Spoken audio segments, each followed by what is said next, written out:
I'm gonna sing you a really cool intro song that'll just set the mood completely. Our politicians are committing crimes, living in a liberal paradise. We don't even realize we're living in a liberal paradise. We fight for turf and we all have lies, living in a liberal paradise. Hi! I got a 2-camera setup and it's better than my old one, so I'm full of a lot of caffeine and aggression.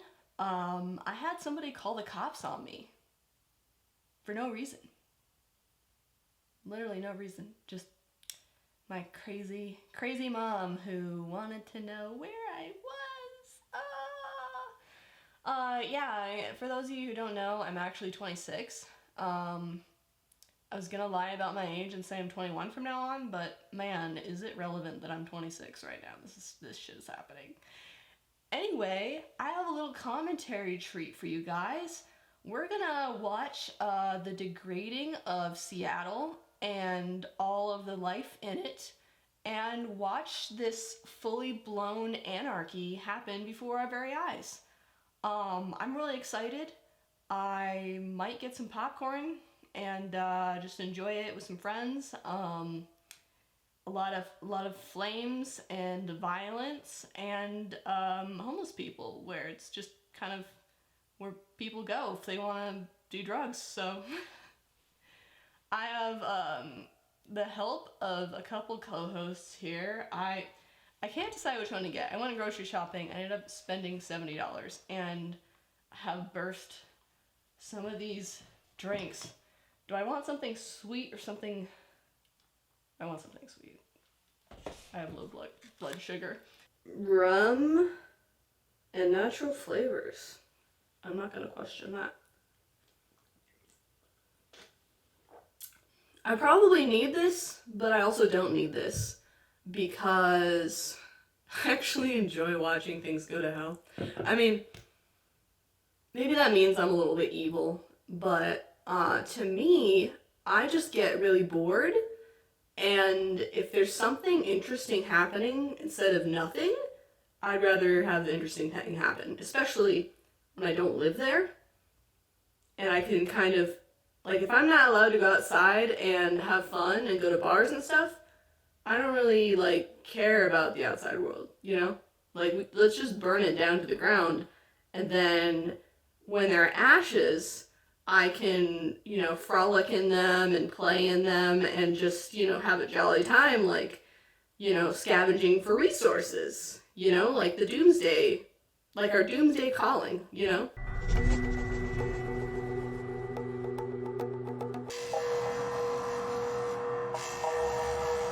I'm going to say some hard things about this place. Man, this is like an intro of, like, I don't know, like some sort of true crime thing. Like, the production value is just going way up on these things. Like, whoever's conducting the journalism for Seattle and for Como News, like, they're doing a really great job. Wow, man, you just really captured the ugliness of the city in, like, this poetic, amazing thing. Like, look at this poor shopping cart that's alone. Everything looks dreary because it's Seattle. Seattle no longer feels the need to stop anyone from doing anything for any reason at any time.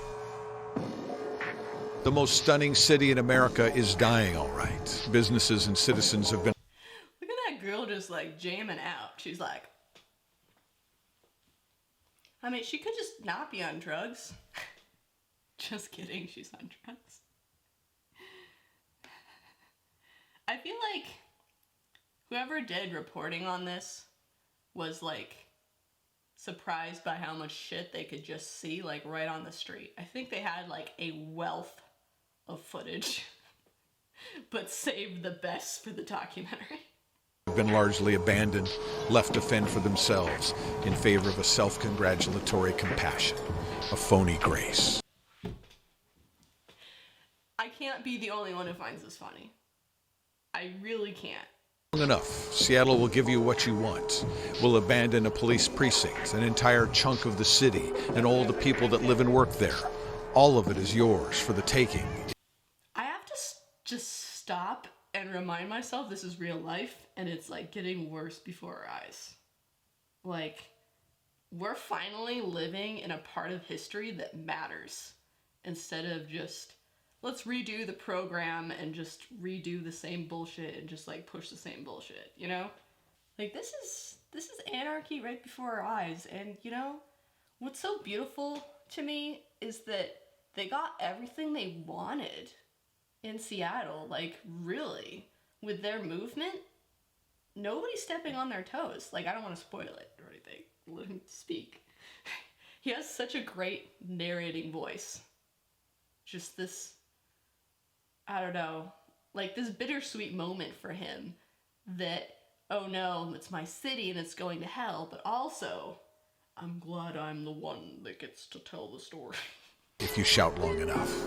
If you want to live somewhere, anywhere, and if you want to pile up garbage and waste and filth, you can do that too.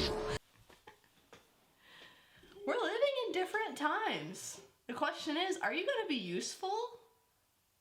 Or are you going to be like a sheep that's dragged down in the system and just go along with whatever? I mean, it's your choice, you know?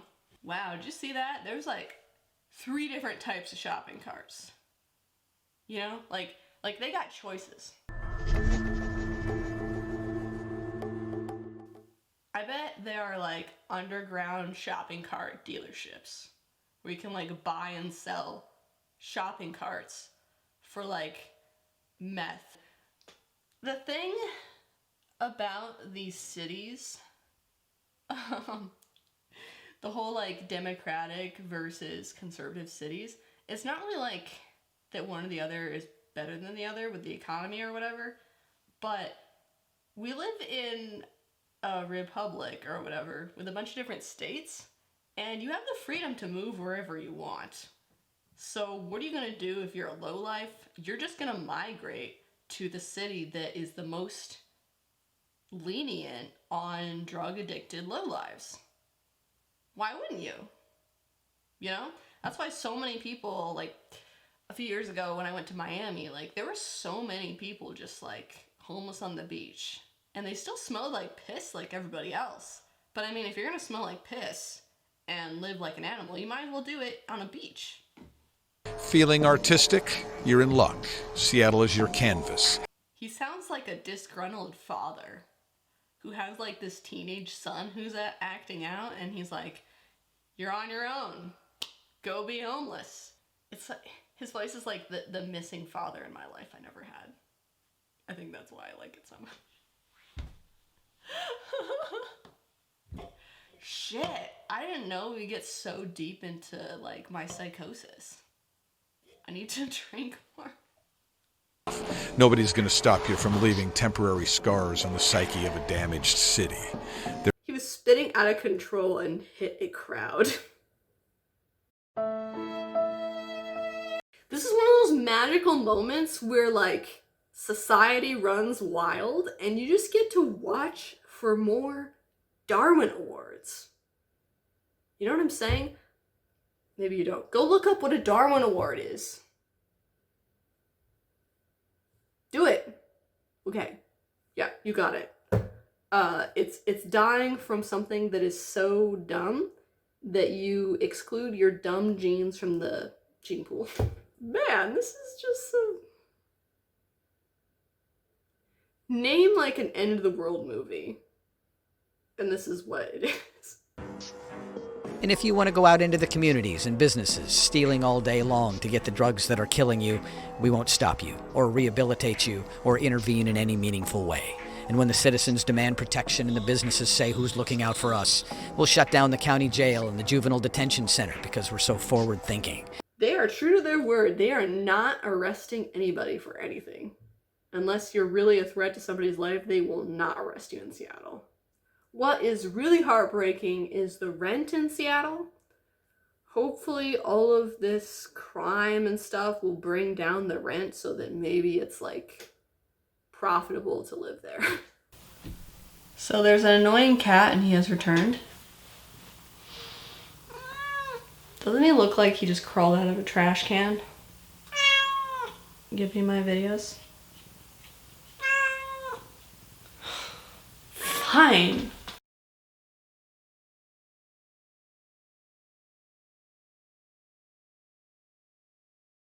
That is one gangster seagull. He was like, bro, I am right next to a crack addict. I'm just chilling because I know it's gonna throw up at some point and I'm gonna eat it.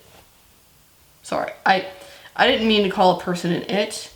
It's just that the face is blurred and this is like a very ambiguous body type. I can't tell if it's male or female. So I should be calling that person a they.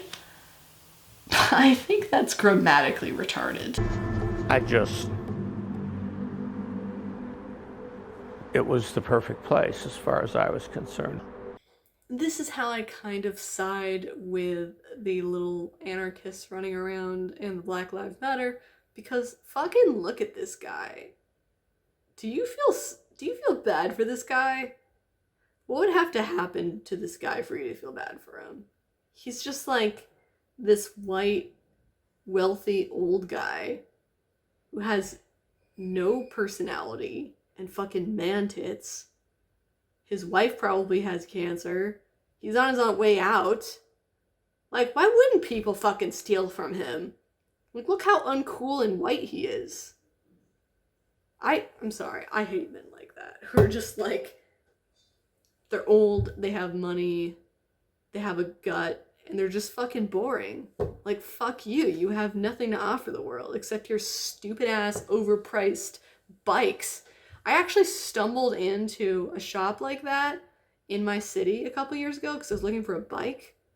You know, back when I biked, a few of them got stolen and I gave up on it. But the guy running that shop almost looked exactly like him, and it's not even the same city. It's like 200 miles away from Seattle. It looked almost exactly like that. And I was like, wow, these bikes are so expensive. And he's like, they're really good bikes. And that's pretty much all he said. I was like, this is fucking $500 for a bike. Like, who the hell even buys this? You know, like, at least have a range of goods, but like, god damn it. I bet his bikes are very expensive, and I bet he's a dick, and I bet he's like bad in bed, and he needs Viagra to keep his wife with him. That's just my assumption. He moved here in 1983, and like so many, he loved Seattle. Whoa, we're getting into his history, his very boring history. Ugh, makes me shudder. Man, fucking... Can I see some more crack addicts? That's what I really want to see. Seattle changed, and now Brian Nordwall says things like this. It's a tragedy. It's literally a tragedy. Did he have a stroke in his life? Because that's how he kind of talks like. Like, does he still have the beginnings of dementia or something? Like, I'm not trying to slam on this guy too much, but you know what? It's okay because he's a white guy. Look at him smash the windows, smash one man's dream. Yeah, anybody who owns a business, that's their dream. Because otherwise, why would they do it? Why is a dream so coveted if it's to sell overpriced e-bikes? Like, I could dream better dreams than that. 30 times in a year, they tried to break into his business. 3 times they succeeded. But anyway, it took them 30 tries, and 3 times they succeeded. It seems like they're really on drugs because they can't figure out how to smash a glass window and flee before, you know, the alarm system notifies the authorities. Like, you know, it's almost like if you weren't on so many drugs, you know, Seattle nobodies, you'd be able to steal better. 5 days in a row, we lost every window on this side. He looks really comfortable in that chair. You know, like it's laborious for him to stand at any given moment. Go home to your menopausal wife and like go to Italy. You don't need to run a bike shop. Fuck you. Express that I do not feel safe in the city in which I live in. We are losing hope. We're losing hope for the future of our city. Can't you all see the suffering associated with lawlessness? This is not compassion. It doesn't matter because they're Karens. I have been screamed at, yelled at, spat on, grabbed, followed, just about everything that you can imagine, and that's my front yard. Yeah, but she seems kind of white, so we don't really care about her opinion. We need to balance it out with women of color in order to validate the opinion, because that is the narrative right now. I'm not saying it's wrong, I'm just saying that's literally what the narrative is right now. And it will be more than just a bad dream if we don't wake up to the challenges we confront and act. The bad dream is here. By the way, this is an energy drink from earlier. How did the store know that I am not only gothic, but love mango? There is one block in downtown Seattle, one block that is symbolic of the failures of a city and its leaders. Only one block. Is the Morrison. It's a shelter, also run by DESC. For the time being, there's hardly anybody staying at the Morrison. Because of COVID, they've been moved to various hotels. Even so, there's a guy walking around with a half-gallon of rich and rare Canadian whiskey selling straight shots on the street. Just down from the Morrison is a fountain, and at the fountain is a set of umbrellas. The open for business sign is out, and all morning long, customers line up, 3, 4 deep. There are deals happening all around the area. We're witnessing full free market economy. All of you economists out there that are like, yeah, libertarian and stuff. Like, goddamn, look at this shit. This is so libertarian and so liberal at the same time and so progressive. It's just like libertarian, progressive, fucking free, whatever. Like, ugh. This is what it is. Up the way, in front of the Morrison, a woman, barefoot and incoherent, having just used whatever it was she bought somewhere, is having trouble remaining upright. Another woman helps her. Oh yeah, and they focus in on this lady who just had like a hit of something, and she's not feeling right, and someone's helping her out, and man, I have been that girl so many times, just with alcohol, mostly. The 500 block of 3rd Avenue, including the Morrison, had 3 times more crime reports in 2019 than any other place in the city. Wait a second. So the homeless shelter area, the area where you used to have a homeless shelter, is now the highest crime area in the city. You know what I think about that? I think that you're racist and you should check your privilege. It is the drugs. That is what is driving so many of our challenges right now in the city of Seattle. Heroin and meth. Right now, the great debate, as you framed it, is do we intervene or do we let them be? There's almost this Western libertarian ethos that is masked by our democratic liberalism in Seattle. Yeah, you're right. The everybody wins because the crazy libertarians who want us all to just have access to whatever drugs we want and everything like that, they get a win because they get to see what that's actually like.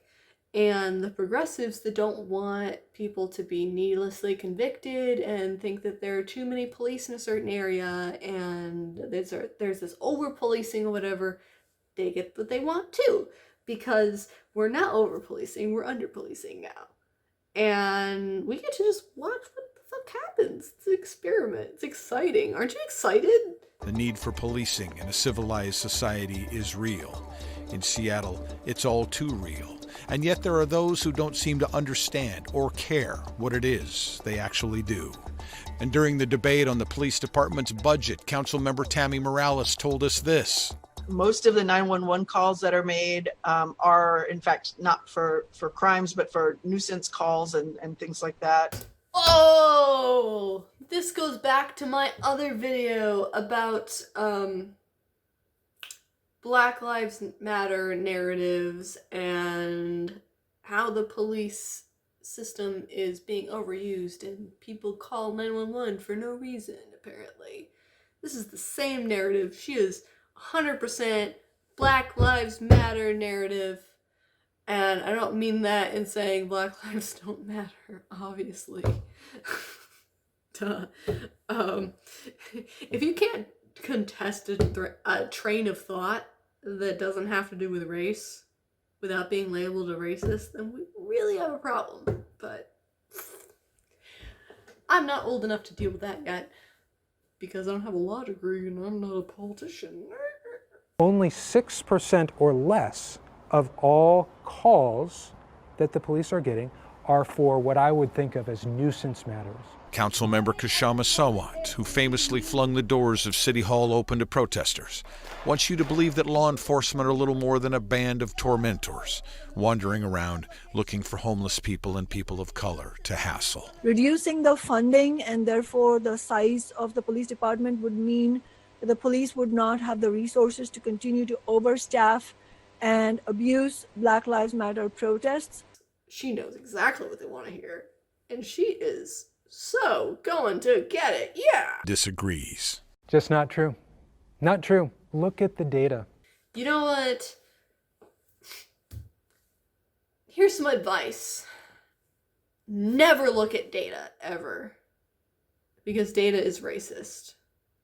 Like, just take yourself and separate yourself from any kind of reasonable thought or reality and just stay there. Just stay like with your emotions and just go with the flow of what other people are telling you.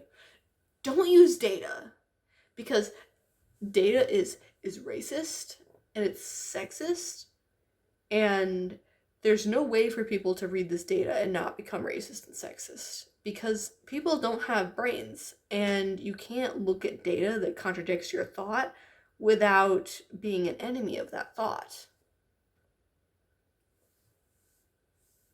That's all I'll say about that.